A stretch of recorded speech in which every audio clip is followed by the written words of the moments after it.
Putting men on the moon ranks among the greatest accomplishments in human history. But back on Earth, it was the wives of the astronauts who were also on a voyage of their own. Lee Cowan sat down with some of them for CBS Sunday Morning.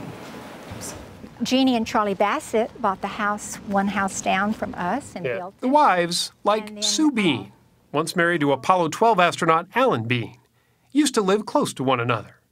Buzz and Joan lived right behind us. There was a gate that I could walk through. And you guys would come back and forth? Across, go and have tea in the afternoon with her.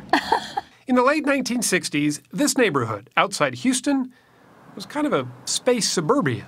My children loved it, and their friends were here. The husbands were rarely home, and when they were, many of the wives knew they were competing with the moon for attention. I became pretty independent living by myself with the children because the fellas didn't have time to do the checkbook. They didn't have time to do the yard very often. None of them did, right? There was too much training. So in that sense, you were all in the same... Yeah, we were all in the same boat.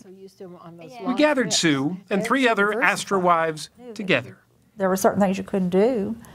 You know, you couldn't go outside in your bathrobe. You had to be dressed, and you had to have your makeup on and your hair combed. Couldn't get drunk at a party. And you couldn't drink too much. Jeannie Bassett Robinson had proudly been astronaut Charlie Bassett's wife. Jane Dreyfus was once married to Pete Conrad, the 3rd man on the moon. And Barbara Cernan Butler is the former wife of Gene Cernan, the last man on the moon.